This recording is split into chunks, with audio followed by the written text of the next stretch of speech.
वृत्तुल गति के बारे में भी किया था।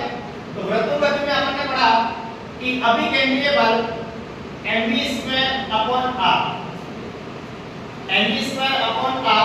जनरेट होता है और इसकी वैल्यू कौन सी है? फॉर्मूले की बात करें m ω²r और Fc = 4π²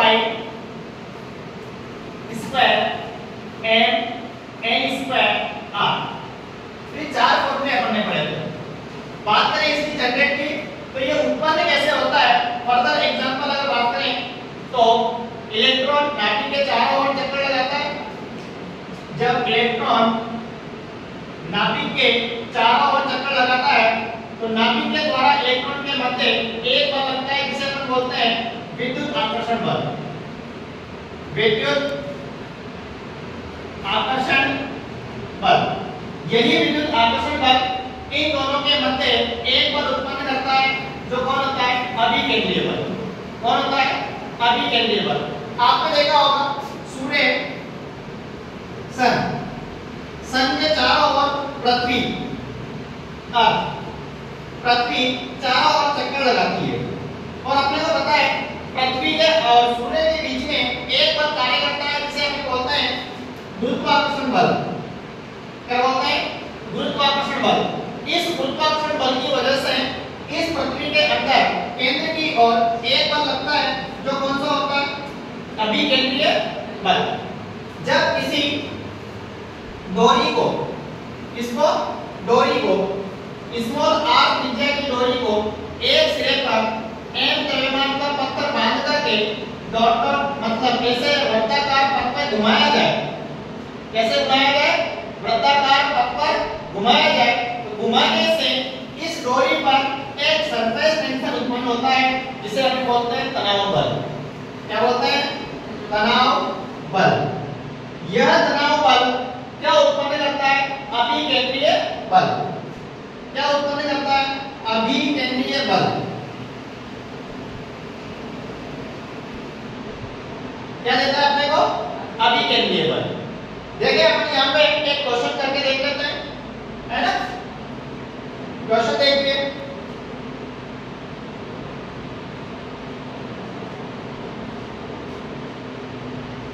मान लीजिए अपने पास क्वेश्चन है m = 10 किलोग्राम का कोई पत्थर है जिसको 14 चक्कर प्रति सेकंड घुमाया जाता है। तो 2 मीटर की त्रिज्या r = 2 मीटर की त्रिज्या पर r = 2 मीटर की त्रिज्या या 2 मीटर की डोरी की लंबाई हो, तो उस कंडीशन में यहाँ पर कितना अभिकेंद्रीय बल उत्पन्न होगा? तो Fc = 4π² m n²r। सारी वैल्यू पुट कर देंगे। Fc = 4 × पाई की वैल्यू कितनी होती है? पाई = 22/7। कितनी होती है? 22/7। वैल्यू पुट कर दें। 22/7 × 22/7। n की वैल्यू कितनी है? 10 किलोग्राम। n की वैल्यू कितनी है? 10 किलोग्राम। n बोले तो आवृत्ति बोले तो चक्करों की संख्या। कितने चक्कर करता है एक सेकंड में? 14 चक्कर करता है। कितने सेकंड में? एक सेकंड में 14 चक्कर करता है। और बात करें कितनी त्रिज्या है? तो 2 मीटर। त्रिज्या कितनी है? 2 मीटर। सबको कैंसिल आउट कर दो। 7 से 2 टाइम्स, 7 से 2 टाइम्स। कुछ और कैंसिल आउट हो रहा है क्या? नहीं हो रहा? तो मल्टीप्लाई कर लीजिए। बाकी जो बचा 4 2 8 8 × 4 मल्टीपल यहाँ पर हो जाएंगे अपने पास 22 10। तो ये हो गया 8 × 32 मल्टीपल 10 484। 484 को अगर आप 32 से मल्टीप्लाई करते हैं तो ये अपने पास कितना आएगा? 7744। तो 2 से मल्टीप्लाई कर देंगे 1 7 में 14 के 4 80 में 1 14 में 15 15,488। तो ये बन जाएंगे अपने पास 488 और इसको किससे गुणा कर देंगे 10 से। तो ये हो गया अपने पास 88 0 न्यूटन। इतना फोर्स आ जाएगा, कितना अभी केंद्र में आ जाएगा 15,04,880 न्यूटन। कितना वाला आएगा 15,04,880। देखिए एक और टॉपिक पढ़ लेते हैं, समतल वृत्ताकार सड़क पे गति। जब कोई समतल वृत्ताकार मोड़ हो तो उस कंडीशन में अपने को अधिकतम कितनी सुरक्षित चाल से चलना चाहिए कि आप उस मोड़ पे सुरक्षित पहुंच जाएं। तो देखिए यहाँ पे समतल वृत्ताकार सड़क,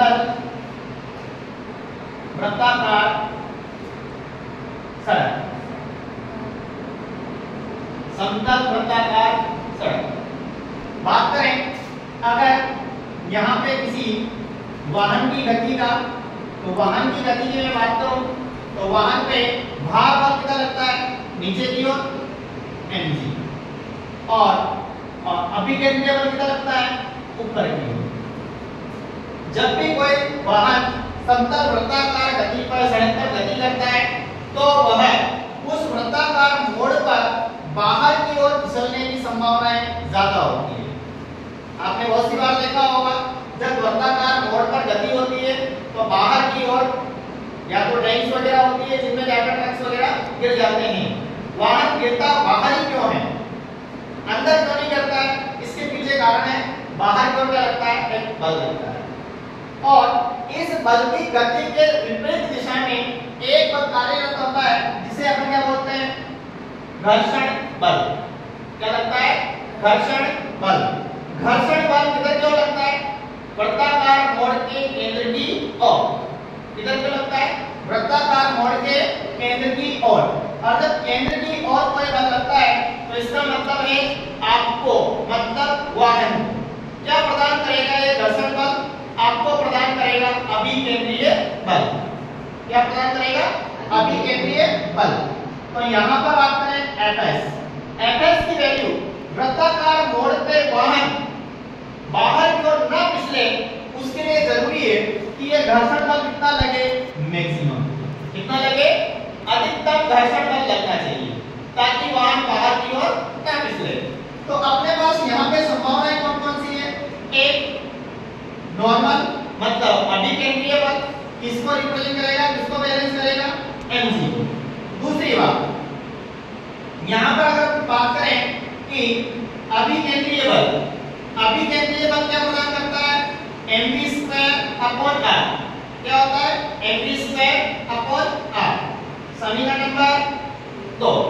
तीसरी बात अपन देखें कि Fs का मान अधिकतम कितना है। Fs का मान अधिकतम कितना होता है μsn और n बराबर क्या है अपने पास यहाँ पे μsmg। इक्वेशन नंबर कितनी हो गई 3। अब मैंने आपको बोला था कि वाहन वृत्ताकार मोड़ पे गतिमान हो रहा है तो उस कंडीशन में वाहन बाहर की ओर फिसलता है। बाहर की ओर न फिसले उसके लिए जरूरी है वृत्ताकार मोड़ पर केंद्र की ओर एक घर्षण बल लगता है। वो घर्षण बल अगर मैक्सिमम लगे तो वाहन इजीली वहां से वृत्ताकार मोड़ से नॉर्मल कंडीशन में इजीली पहुंच जाता है। तो कैसे देखो यहाँ पे अपन बात करें कि Fs मैक्सिमम की वैल्यू किसको बैलेंस करेगी किसको उत्पन्न करेगी यहाँ पे Fc को अभिकेंद्रीय बल।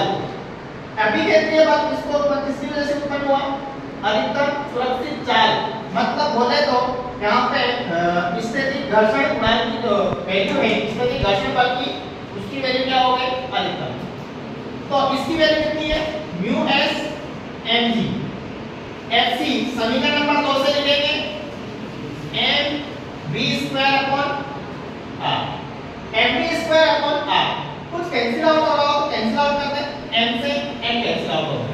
ऊपर क्या बचा v square upon r equal to mu s mg। तो v square equal to mu s mg। तो v इक्वल टू क्या बन जाएगा म्यू s mg और सॉरी r c g से कैंसिल आउट हो गया है ना। तो यहां पे क्या बनेगा म्यू g और म्यू s r।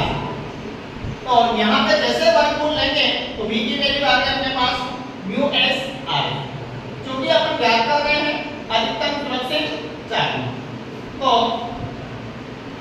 अधिकतम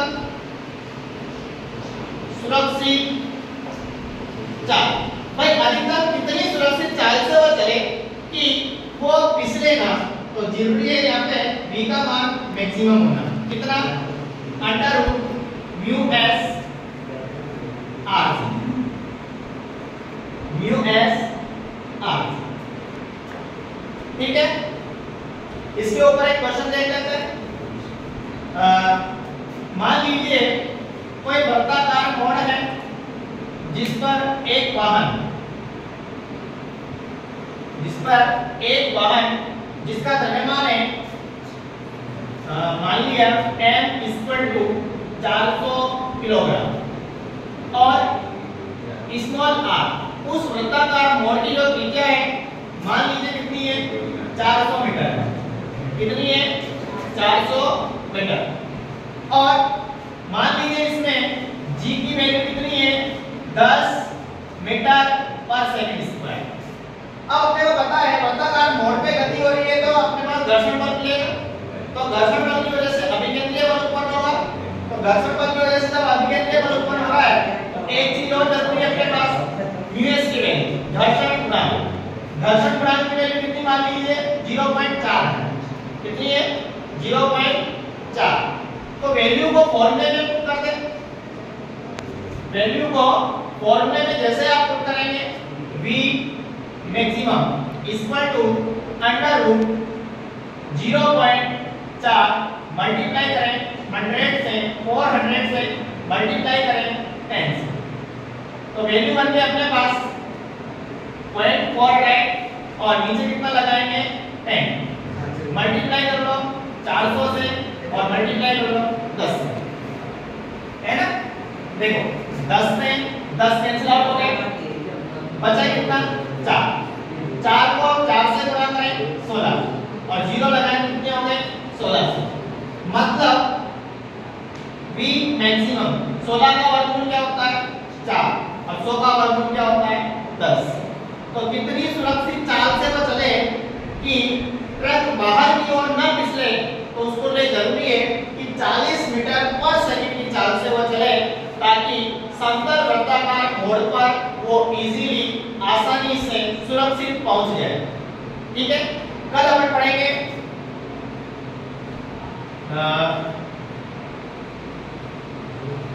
क्या पढ़ेंगे कल याद आ रहा कल पढ़ेंगे कल करवट वाली सड़क। ठीक है, धन्यवाद।